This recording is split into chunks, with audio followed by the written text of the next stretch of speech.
To respect those who are on time, Toni, again, thank you very much for accepting our informal and humble invitation to join us on these events or these meetings we have every now and then. To all those who don't know, Toni, she's an assistant dean at Fordham Law School and the author of the book, Becoming a Lawyer, Discovering and Defining Your Professional Persona, the book that she will present us today. She's also a frequent speaker. She's been a teacher at Fordham Law since maybe the 80s or the 90s. I see some familiar faces from Fordham, apart from Santiago Cornejo here, myself also. She's also the author of the American Legal System, a resource and reference guide, and also an introduction to the Anglo-American Legal System, which one of them, I remember reading it for the Fordham courses. So I invite you all to explore Toni's books and ideas. As we said, Toni, the idea is to have, 20, 30 minutes of your presentation as you wish, and then open on a short Q&A session with all those who are participating. As we said, it's mainly our firm, the team of our firm. And as far as I understand, you have to leave at 1:45. So let's start, and thanks again for joining us. Thank you, Pablo, so much. I was telling Pablo early, and I think he already knew that, and I think Santiago knows that I love Buenos Aires. It's been sad not to be there. I think it's been since 2018 I was last there, and I hope that I can return soon. It just makes me happy to be with people who are in Argentina, and maybe there are a few people from some other places. I'm going to share my screen and go through sort of the basics of my concept of the professional persona. My email address is here, and it's here for a reason. You should feel free to reach out to me if you have thoughts or questions about this at any point later. But also if you want to talk about LLM programs, so on and so forth, you should consider me a resource for you. So the first thing that people ask me when I tell them that the name of my book is Becoming a Lawyer, Discovering Your Professional Persona, they want to know what is this thing, the professional persona? And so I've come up with a working definition. I think of the professional persona as a set of attitudes and behaviors that define us as professionals and determine our success. And these attitudes and behaviors go beyond technical skills and beyond substantive knowledge. And I think many of us, most of us, really focus on technical skills and substantive knowledge. And my goal today is to get you guys to focus a little bit more on your behaviors and attitudes, these things that make up your professional persona. I think they're an incredibly valuable asset that I think many of us underinvest in.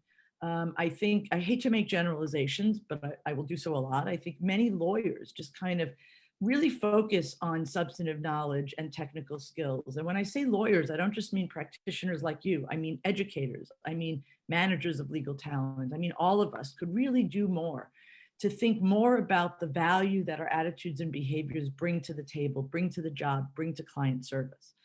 I just want to say a couple of more introductory remarks. One is how empowering I find the concept of the professional persona.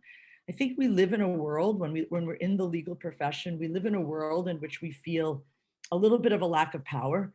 If you're junior, you have senior associates, you have partners, of course, everybody has clients. We have family obligations, communal obligations, bar obligations. And I think we may feel that we don't have a lot of control over what happens to us. And one of the things I love about the professional persona, it is that it is one of the areas in our lives over which we have complete control, total agency over how we develop, sustain, and nurture our professional persona. And I personally find that incredibly empowering. And so I would urge each of you to try to take something away from today, 1 or 2 or 3 things that you want to work on, and really devote yourself to that and really feel in control. One of the main messages, I think, is that we're in control of our own success. We're in control of our own happiness. And if you could take something away from today that makes you feel more empowered towards your own success and towards your own happiness, I will feel like I have succeeded. Your professional persona is contextual but transcendent. What do I mean by that? In any context in which you find yourself, you need to sort of read the room, right? Are you with a group of colleagues that you know well? Well, you can adapt one type of professional persona. Are you with a group of more senior lawyers that you maybe don't know very well, or clients or prospective clients? You act in a different way. Are you with Argentines that you understand the culture very, very well? Or are you with people from a very different part of the world where you need to sort of maybe adapt your professional persona a little bit to avoid stepping into something inadvertently? But despite that, many of the things that I'm going to talk about today are transcendent, no matter who you're with, generationally, geographically, race, socioeconomic status. Forget about all those differences. Many of the values I'm going to talk about today are really transcendent. They apply to all of us at all times. One of the things I was also talking to Pablo about earlier this morning is that your professional persona changes over time. And I have to say, when I started my work on this book, I had a little bit of a lack of humility, perhaps. And I thought, this is going to be pretty easy. I have figured out how to tell everyone else how to behave. And all I have to do is sit down and write it. And the problem, of course, with that was I had not figured out everything. I had so much to learn, so many areas in which I had not really fully developed or well developed even my professional persona. And so I had so much of my own development to work with while I was writing this. And of course, at first I found that very frustrating, but in time I grew to really appreciate that not only is it true that your professional persona will change over time, and the person you are or the professional you are at 20 or 25 is not the same as you will be at 35 and 40 and 50. And I just recently turned 60, but how beautiful it is that you can continue to change throughout your career, throughout your lifetime, and continue to improve and never stop getting better and figuring out ways to find greater happiness. And the last sort of introductory comment I want to make is that your professional persona is unique to you. We're going to talk a little bit about the role of observation and imitation, but at the end of the day, your professional persona is going to be unique to you because it is connected to who you are as a person. They're really very intimately connected. It's not like your personal persona and your professional persona are miles apart. They're more like flip sides of the same coin. And in order to be authentic, in order to be sustainable, your professional persona really must be based on who you are as a person. So my book is divided into three main parts: foundations, which I want to talk about first, self-management, and relationships. Here are the four foundations that I've identified to our professional persona. Unconscious incompetence refers to the way we move through the learning matrix, the way we move from various stages of incompetence to stages of competence. How do we get there? We get there first by questioning, by not just assuming that we're good at something. I think we all know people who just, they think they're really good at something, right? They think they're great with people, or they think they're a great writer, or they're a great speaker, and they're horrible. But it's really questioning your ability, really trying something. Just don't say, oh, I could do that. Okay, I saw a guy on a skateboard once and I thought, well, he makes it look really easy. I could do that. And then I stood in a skateboard and I realized I couldn't even balance myself for 2 seconds. Try things, question, reflection, deep, sustained, meaningful reflection before we do something, while we're doing something, and after we do something. It's a really, really valuable investment, not just to say, oh, that meeting went well, but maybe something like this: that meeting went well. How might it have gone better? What if I had been softer? What if I had been harder? What if I had paused more? What if I had said this instead of this? When I said this, I thought I saw a micro expression on the other person's face. I think I saw something. What nerve did I touch there? Did I say something in a way that I didn't mean to say? Did I send a signal I didn't mean to say? Was it something about that other person that made him react in a particular way? But to really reflect in a deep, meaningful, and sustained way. Third, by observation and imitation. We in the legal profession are so lucky to be surrounded by so many talented people who we can observe and say, I really love the way this person is able to think out of the box, think so creatively. I want to try to deconstruct how this person thinks to really understand her very creative thought process. I meet someone else and I say, wow, every time he gives a client pitch, the client hires him. What is it about the way he projects that makes him so appealing to clients? Try to deconstruct that, try to understand. By the same token, you may work with people. I'll tell you, I had a boss a few years ago who's a very good friend of mine. I really love him, but he's a real micromanager. And what I saw when I saw him micromanage me, I saw myself, and I realized how it felt for my team. That maybe I'm a little too intense, maybe I'm a little too on top of them all the time. And that way of observing made me realize something that I did not want to emulate, that I did not want to imitate. And it's very, very useful to observe and imitate behaviors that we admire and like, and to not imitate behaviors and attitudes that we don't like. And the final way we move through these stages of competence, I think, is by being coachable. And coachability, I like to think of coachability as a person who is truly, truly open to learning, truly, truly open to suggestions. There are some people who respond every time you give them a piece of advice, they respond with the same phrase, at least in English. I guess you have it in Spanish too. Sí, pero. It's kind of like an automatic defense, no? And humans are in some way hardwired to deflect criticism, right? We don't like criticism, and so we deflect it by coming up with some justification. Pablo? Sorry, Tony. I'm having problems. I cannot admit the people in the waiting room. I don't know what's happening with my screen. There are some people in the waiting room. I think you're the only co-host here. I've just admitted them, so I think they should be coming in. I don't know. At least you can listen to. But anyway, sorry for the interruption. No problem at all. If I see other people come, I'll admit them and hope that they're not cyber bombing us. Thank you. So try to be that person. It doesn't mean that being coachable doesn't mean that you have to take, excuse me, every bit of advice that somebody gives you. But when someone you respect, someone you trust, gives you thoughtful feedback, gives you thoughtful advice, try to really be receptive and really open to it and think about what's there that you could benefit from, what's there that you can implement. You might reject it, but at least give it some serious thought. Habit. I have to say that when I started writing this book, I thought that habits were really important. I am now convinced that the creation of strong, sustainable habits is very, very much at the root of success. And we don't have a ton of time today, so I won't get, in fact, we're like running out of time really, really fast.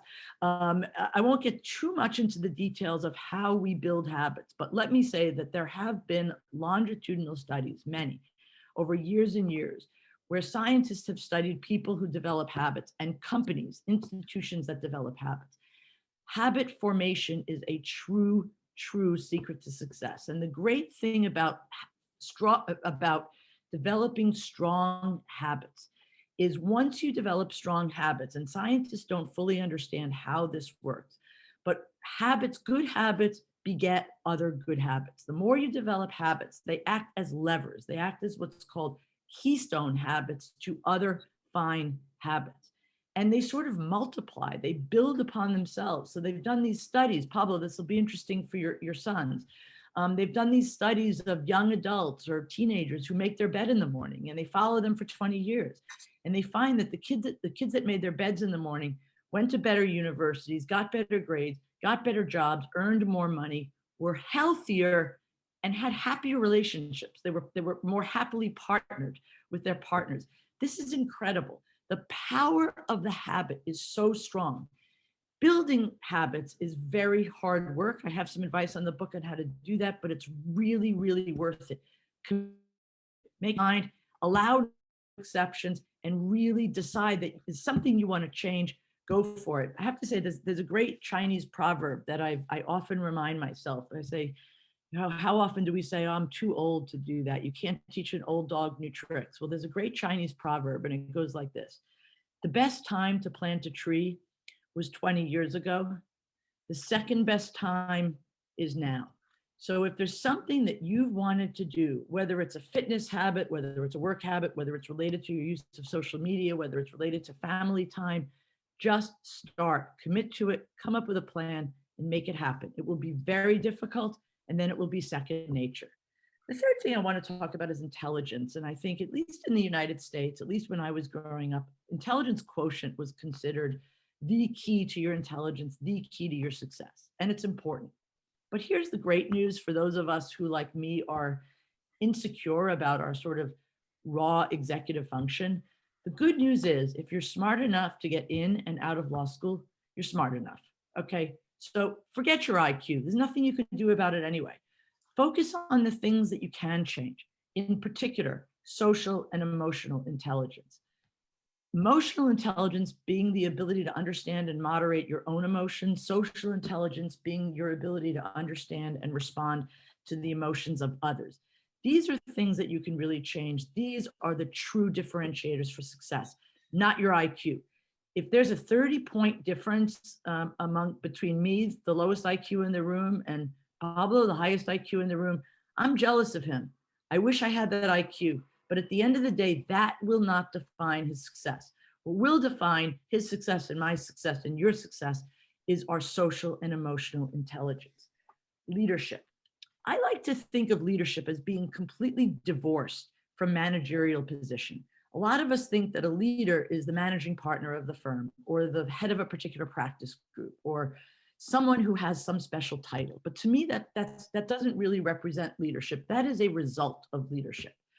Leadership is about a mindset. Leadership is about an orientation. Leadership is about having goals and knowing how to move yourself and others and organizations toward those goals. And I'm not thinking about goals like how much money you earn or where you'll have your fancy beach house, but institutional goals, service-related goals. What kind of professional you want to be. This is all about a mindset. This is all about an orientation. So someone doesn't wake up one day and find himself to be the chief legal officer of a company or the managing partner of a firm. They get that because they always inhabit the mindset of. I want to turn now a little bit to management, what I think of as professionalism from the inside. And here, I want to talk about three different factors. And the first, and I think for me, this was really a really important growth moment when I was working on the book. And since then, by the way, when I talk to people and I get feedback from you and I get your views about all this stuff, I learned so much. When I think of mindset and dispositions, I think first about a positive mindset. One that's based on growth rather than a fixed mindset. What's a fixed mindset? A fixed mind says, I can't do it.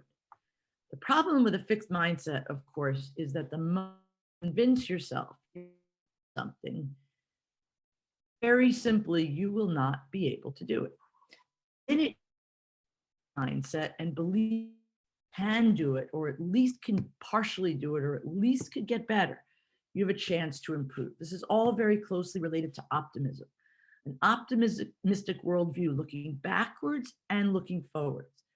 Very closely tied to grit and resilience. Grit being perseverance, persistence. You know, we say that life is short, but our careers are long.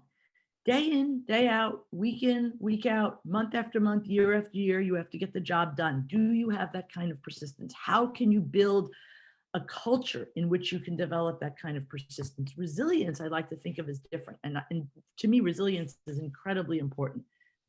It's falling down and not just getting up, but getting up bigger, better, faster, stronger.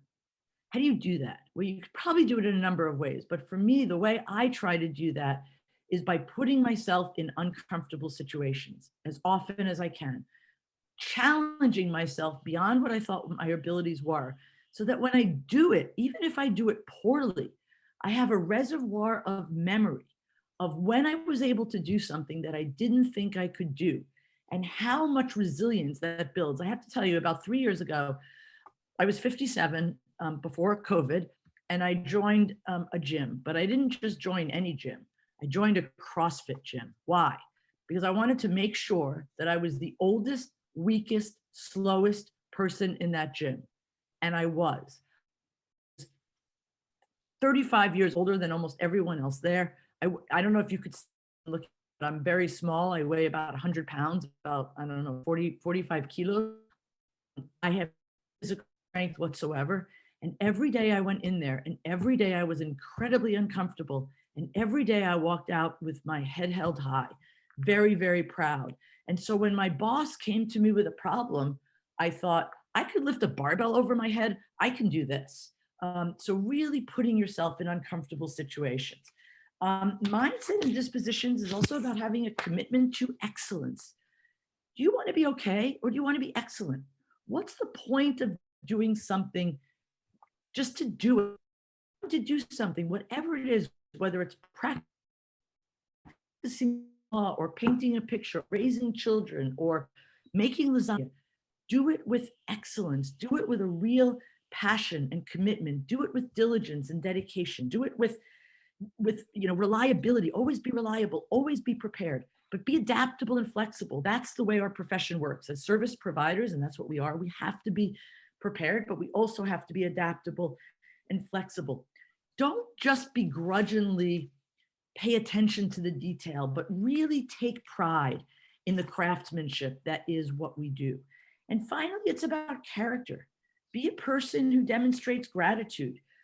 Be dignified in everything that you do in a way that befits the reputation of the firm, but also the profession, as well as your own professional persona. Be discreet, not just with client confidential information, that goes without saying, but with anything sensitive that people share with you.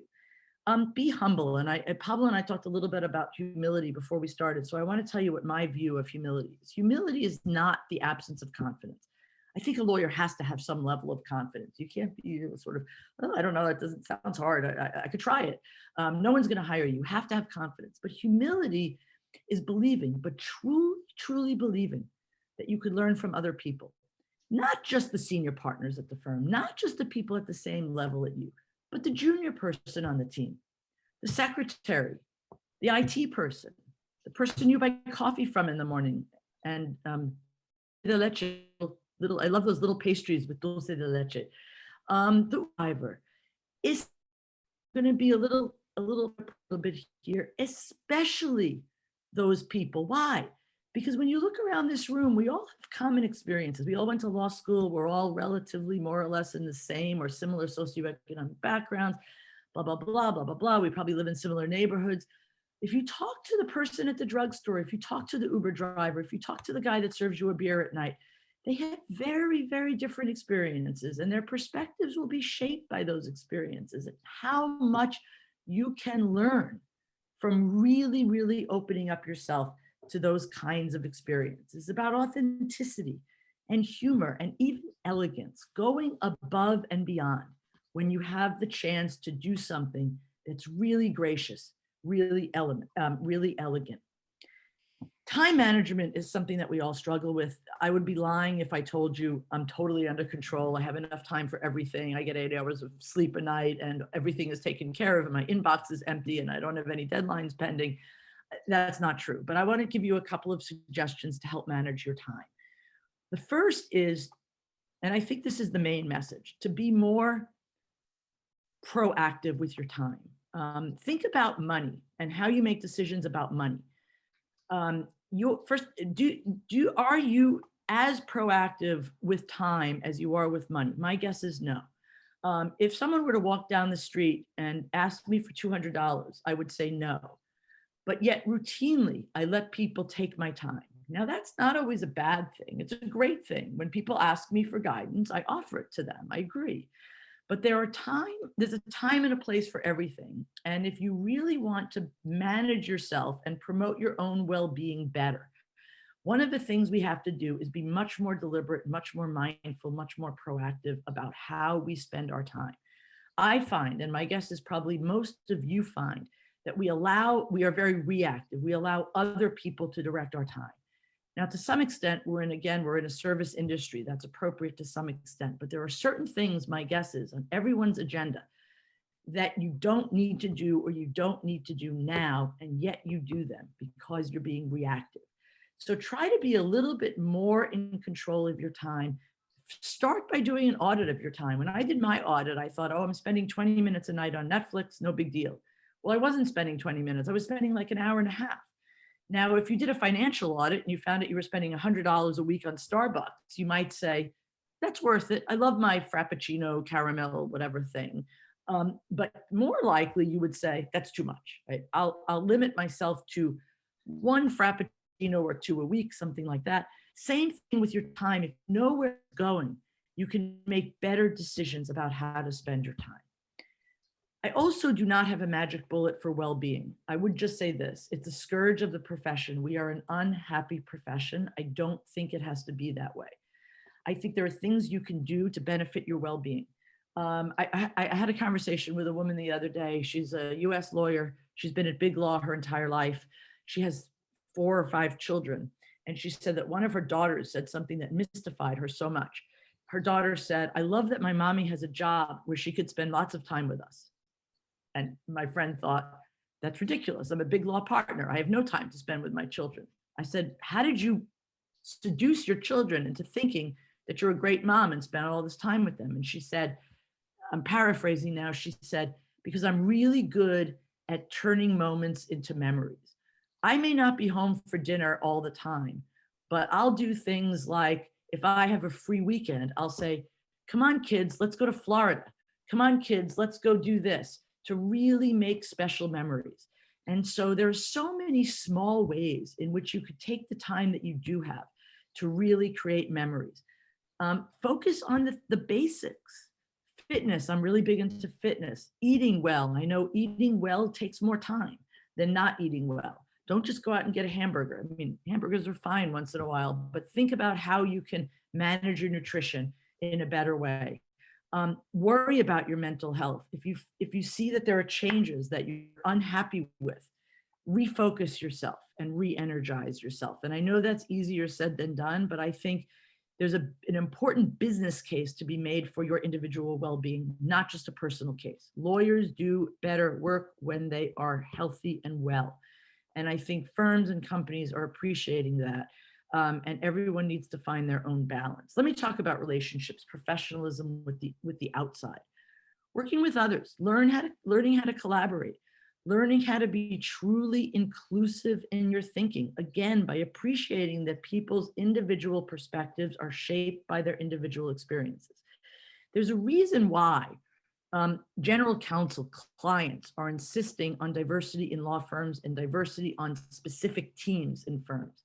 They're insisting on that, not just because it's the right thing to do. Of course, it's the right thing to do, but they're insisting on that because there are demonstrably better results when you have a team that brings more diverse perspectives. So really learn how to embrace those.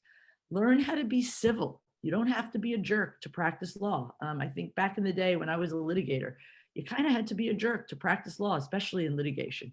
You don't have to be a jerk. Learn how to be reliable and accountable. Have you ever made a mistake? Anyone ever make a mistake? Ever?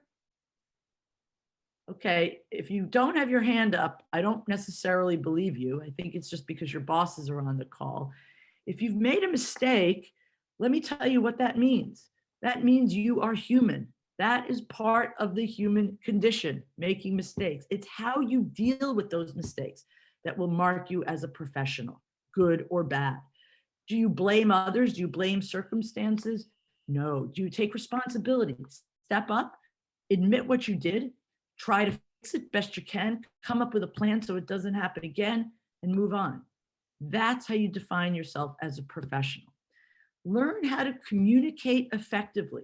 I think when I got out of law school, I thought, wow, now that I'm billing people for my time, now that I'm a lawyer, I better use big words and very complicated sentence structure with, make it really, really difficult, very complex so that people will realize I'm a lawyer. I think if you ask any supervising attorney, I think if you ask any client, they don't want that. They want simple language. They want simple sentence structure. They want you to do the hard work of taking complex concepts and boiling them down to what they really, really need to know. Always think of who your audience is. Are you writing for a general counsel of a large company, Or are you writing something for a pro bono client, maybe who's uneducated or certainly uneducated in the law? Always consider your audience, and always, always consider your purpose. What is your objective? What are you trying to get out of a particular communication? This will guide you in every way. And the final thing I want to say about effective communication is this: learn how to listen with intentionality. I read a lot of science that suggested a statistic that I thought was perhaps exaggerated. So, but even if it's exaggerated, there's some truth to it. And the statistic was this: we hear only 50% of what is said to us, and we forget 50% of that within 24 hours. Stunning, stunning. Now, if knowledge and information is power, think of how much power we're leaving on the table if we don't really learn to listen and engage actively. You can learn how to listen better. And the final thing I want to talk about is your public professional persona. And this has a number of different elements. How do you project yourself with others? Do you project yourself with the kind of dignity that is worthy of the profession, worthy of your firm, worthy of yourself and your own abilities and your own professional persona? Are you actively engaged? Do you engage in the public sphere, whether it be through pro bono activities, volunteer activities of other sorts, bar association activities? Do you do your part to engage publicly? Do people know you? So Pablo, everyone knows Pablo is a player, not only in the general field of Argentine law, but also especially in the field of competition law. He's a player. He's meaningful. Everyone should endeavor to create some meaning, to be a player in whatever field they're in. It's not going to happen overnight, but if you show up at things, if you lecture, if you blog, if you teach, if you really engage deeply and in a meaningful way, you will develop a reputation, which is incredibly valuable to you and incredibly valuable to your firm. In the US, you have to have a LinkedIn profile. If you don't have a LinkedIn profile in the US, you don't exist. I don't know if that's the same in Argentina. I know that in different countries you use, okay, if you want to get known in the US, build a LinkedIn profile and make it a good one. And make sure, this will be my final remark before stopping for a couple of questions, is make sure that everything you do in public is worthy of you. And do you remember this guy? He's an American swimmer. What's his name? Michael Phelps, the guy with the giant wingspan. Is that his name? Michael Phelps. So he comes back from the last Olympics with a chest full of medals, right? And then about 3 months later, he's on the cover of all the tabloids smoking dope. This was stupid, okay? And he admits it. Here's what he said. There were 5 guys in the room that night. I knew 4 of them my whole life. They were like brothers to me. The 5th guy I didn't know so well. Well, guess who sold those photos to the tabloids? Be very, very careful in this day and age. Look, when I was young, if I did something stupid, which I didn't because I was such a nerd, people would maybe talk about it for a day and that would be that. Today, every single thing you do you should assume is going to be recorded and published, and you should behave accordingly. That was a very, very brief introduction to some of the concepts in my book. This is a bit of a summary. And again, here is my book. Here is my email again. And here's my blog. I don't blog as often as I would like, but I do blog occasionally. And we do have a couple of minutes for questions. Pablo, I'm sorry that we got a little out of time, but I hope that was okay. No, thank you. Thank you very much, Toni. I think it was enlightening and very clear. I do have more than one question, but before I get the floor, I would invite Rafael Almeida, a friend from Brazil who lives in Rio. That's a lot of kite surfing and surfing. He's also a lawyer and a professor, and we are friends since the ages of the LSE. So Rafa, again, welcome to join us. Happy to have you on board. And you said you had a question. Yes, hello everyone. Hope you are all well and safe. Greetings from Rio de Janeiro. Thank Pablo for this invitation. It's always a pleasure to hear you, Professor Toni. It's not my first time. Well, actually, I had a reflection, listen to your words, and And if I may contribute and share this reflection with you, I wrote some ideas here. I would say that as humans, we create our worlds while we are living, acting, and feeling on every single moment of our lives. And as lawyers, I wonder what kind of world and we would like to live and work on. So I see lawyers as agents of cultural transformation. And we are free to be creative, we are free to innovate, we are free to make use of the advantages of the soft skills. We are free to use any interdisciplinary approach to legal matters that enhance and deepens our reflections and deliverable to our clients. But we are, as we create the worlds we live on, responsible through this reflection to observe the world around us. And for that matter, my reflection is that whenever we do something as lawyer, we need to include in our decision process some components. So we need to be always ethical, try to act collaboratively, as the professor just highlighted a few moments ago, respect diversity, and try to evolve our regenerative or ecological awareness through our actings, feelings, and thinking as a lawyer. So as I see future lawyers, the future asks us to be more reflective, collaborative, ethical, and ecological, and therefore, in my opinion, humans with the ASHE caps lock. So future and innovative lawyers should look, try to find out and explore these more humanized features of our profession. And I say so, in doing that, we could be better agents of this cultural transformation.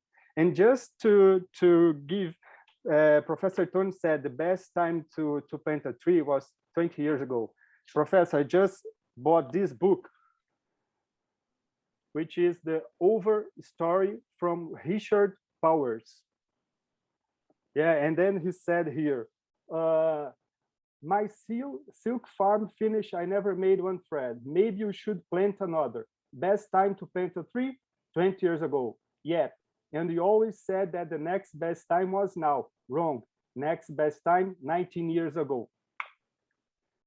Thank you, Pablo. Thank you, Professor Toni and everyone. Bom dia, Rafael. I really loved everything you said. And you know what? One of the things I loved most about what you said as a whole is the power that we have, right? We're not sort of individuals who are carried along like ants by organizations, by commitments, by other people. We should really take responsibility for our own behavior, our own happiness, our own success. We create our world. As you said, I really love that. We are agents. We are important agents. And I think too much of us, and I'm certainly guilty of this in my own life, have been guilty of about this at certain times in my life, to give others too much power. And we really should, you know, be in charge of our own ethics, our own ability to collaborate, our own ability to be inclusive, diverse and inclusive, to evolve, and to really be stewards of the world and stewards of the profession. I really love that. It's a great message. And it's one of the things I try to communicate is how much power we have. You know, I read something the other day that really struck me, and it said, every single minute of every single day, we make a choice. You know, and we do make a choice. We could be unhappy, we could be frustrated, we could be stressed, or we could sort of look at those same experiences. You know, stress is an interesting thing because I think we think stress as can control. You may not always be able to control the source, external stressors, but you can do something to measure, to moderate, to manage better own stress. And something that I deal with, and I really to remind myself, control the stressors I can manage to some extent or work on managing better my own reaction to those stressors. And I think that's really important. Before we leave, thank you, Rafael. I want to just respond to Laura's question in the chat, which is a great one. Thoughts about how habits are built within a group of people like a law firm. It's a great question. I'm not sure that I know the answer, but I do think there is something called emotional contagion. And that what it means is that organizations are real. What is an organization? A law firm is a bunch of people, right? It's not much more than that. And it's when there is happiness and contentment within an organization, it spreads to other people. So when you work in an environment where people are generally satisfied, others are satisfied, and they sort of view things through a nice lens. When people get really dissatisfied, you're in trouble, because that spreads like wildfire. I think habits also build like wildfire. And there's a great book by a guy named Charles Duhigg. I'll put it in the chat. The Power of Habit. My own work on habit is driven a bit by his, and I'm not sure I spelled his name right, but you should be able to find it. The first name is Charles. And he talks about how organizations, he picked a company, Alcoa, which was a really struggling, it was a great company, and then it was struggling. And a new chairman came in, and the new chairman came in and said, I'm going to focus on one thing, one habit, safety. And he focused on safety. And what he found, and this sort of goes back to what I was saying before about habits, is that the safety record of the company improved exponentially to the point where there were almost zero accidents. But then something else happened. People became more efficient. People called in sick fewer times. People developed other really, really strong habits. Again, if you start to define habits within an institution that are important, starting with one habit, once you begin to develop a sense of how important habits are, that will spread and develop other strong habits. So I think, individuals within institutions, Laura, have to sort of decide what habits are important, right? Where do we want to start? Do we want to start on well-being? Do we want to start on excellence in client service? Do we want to start in any number of areas and just sort of build a foundation for that habit? How can we build, I'm not saying you're not excellent, but excellence plus, how can we take it up a step, right? And build even greater excellence on one thing and set these priorities and see how great it makes people feel. And those habits then will spread to other areas that are important for the institution. I hope that was a little bit helpful. Toni, thank you very much. I know we know you have to leave. I have honestly a lot of questions, not only one, so maybe we can have a second part of it. But I'll come back anytime, Pablo. I really enjoyed this. I mean, humility, IQ, and the relationship with soft skills, inclusiveness, something you've mentioned, artificial intelligence, that's something that is also modifying our professional persona. How should we deal with that, considering vis-a-vis soft skills?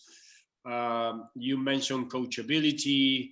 One idea that I definitely I'm living this activity with that idea is that I will persist with my sons making their beds every morning, as we do at home. I think it's a great idea. Thanks for that. You can blame it on me, Pablo. No, that's something we do, but I think it's great to have some sort of empirical. So once again, thank you very, very much. I hope to see you again in person, talking about habits, cleaning our hands with alcohol every day. It's something that also have given us some small safety. So it's something we've learned in the lockdown and during this pandemic. And Toni, we don't want to steal more of your time. Thank you very much. And you're always invited to join us. And this activity, honestly, for all those who have participated in the previous ones, the first one was on serendipity, a concept that I think it has lots to do with what we've mentioned today. Rafa mentioned ecologic issues or sustainability issues. That was our last speaker. So everything is related. So thanks again, Toni. Hope to see you in person again. I'm so glad. I also hope to see you in Buenos Aires or New York. Everyone, thank you so much for joining. Stay safe and healthy. Ciao. Bye-bye. Thank you. Thanks you. everybody to connect.